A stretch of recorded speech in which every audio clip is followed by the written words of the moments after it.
Hi, എല്ലാവർക്കും നമസ്കാരം. ഇന്ന് ഞാൻ പറയാൻ പോകുന്നത് രണ്ട് ക്രിക്കറ്റ് താരങ്ങളുടെ കഥയാണ്. അതെ, നമ്മുടെ സഞ്ജു സാംസണും നമ്മുടെ ഇഷാൻ കിഷനും. ക്രിക്കറ്റിൽ കഴിവ് മാത്രമല്ല വിജയത്തിന് വേണ്ടത്. അതിന് നമുക്ക് വേണ്ടത് ക്ഷമയും ആത്മവിശ്വാസവും വീണ്ടും ഉയർന്നു വരാനുള്ള ധൈര്യവുമാണ്. സഞ്ജു സാംസൺ നമുക്ക് എല്ലാവർക്കും അറിയാം, കേരളത്തിൻ്റെ അഭിമാനമാണവൻ.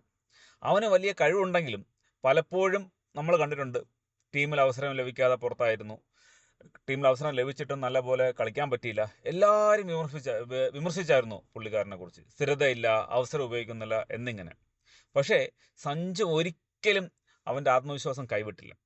പരിശീലനം തുടർന്നുകൊണ്ടേയിരുന്നു. സ്വന്തമായിട്ട് അവൻ വിശ്വസിച്ചുകൊണ്ടിരുന്നു. അവൻ കൃത്യമായിട്ട് അവസരം വന്നപ്പോൾ ആ 3 കളിയും കൃത്യമായിട്ട് ഉപയോഗപ്പെടുത്തി ടീമിൻ്റെ വിജയത്തിൽ മുഖ്യ പങ്ക് വഹിച്ചു. അതുപോലെ തന്നെയാണ് നമ്മളെ ഇഷാൻ കിഷൻ്റെ കഥ.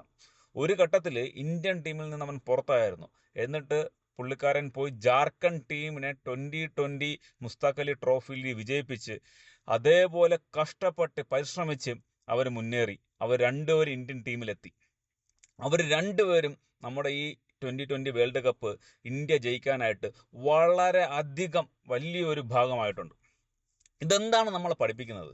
നമുക്ക് ജീവിതത്തിൽ പല അവസരങ്ങളും വരും.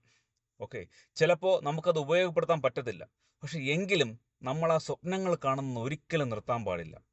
നമ്മൾ എപ്പോഴും പ്രയത്നിച്ചുകൊണ്ടിരിക്കണം. ഹാർഡ് വർക്കും പേഷ്യൻസും സെൽഫ് ബിലീവ്സും നമുക്ക് ഉണ്ടെങ്കിൽ നമുക്ക് ഉറപ്പായിട്ടും തിരിച്ചു വരാൻ പറ്റുമെന്നാണ് ഇത് നമ്മളെ പഠിപ്പിക്കുന്നത്. നമ്മൾ വീഴുന്നത് ഒരിക്കലും ഒരു അവസാനമല്ല. നമ്മൾ ഒരിക്കലും വിചാരിച്ചേക്കില്ല നമ്മൾക്കൊരിക്കൽ തോറ്റുപോയാലോ നമ്മളൊരിക്കൽ പരാജയപ്പെട്ടു പോയാലോ അത് നമ്മുടെ ജീവിതത്തിൻ്റെ അവസാനമാണെന്ന് ഒരിക്കലും വിചാരിക്കരുത്. നമ്മളെ കൂടെ സപ്പോർട്ട് ചെയ്യാൻ, നമ്മളെ കൂടെ നിൽക്കാൻ ആൾക്കാരുണ്ടെങ്കിൽ നമ്മുടെ അതിനുവേണ്ടി നമ്മൾ എങ്ങനെ പ്രയത്നിക്കുന്നോ അത് നമുക്ക് ഉറപ്പായിട്ടും വിജയങ്ങൾ കൊണ്ടുവരും. സോ ഒരിക്കലും എന്ത് വന്നു കഴിഞ്ഞാലും നമ്മൾ തളരാൻ പാടില്ല. എല്ലാ കഷ്ടപ്പാടും എല്ലാ ദുരിതങ്ങളും മാറി എല്ലാവർക്കും നല്ലൊരു അവസരങ്ങൾ കിട്ടും. അത് നമ്മൾ കൃത്യമായിട്ട് പ്രയോജനപ്പെടുത്തുക. അതിനുവേണ്ടി പ്രയത്നിച്ചുകൊണ്ടിരിക്കുക.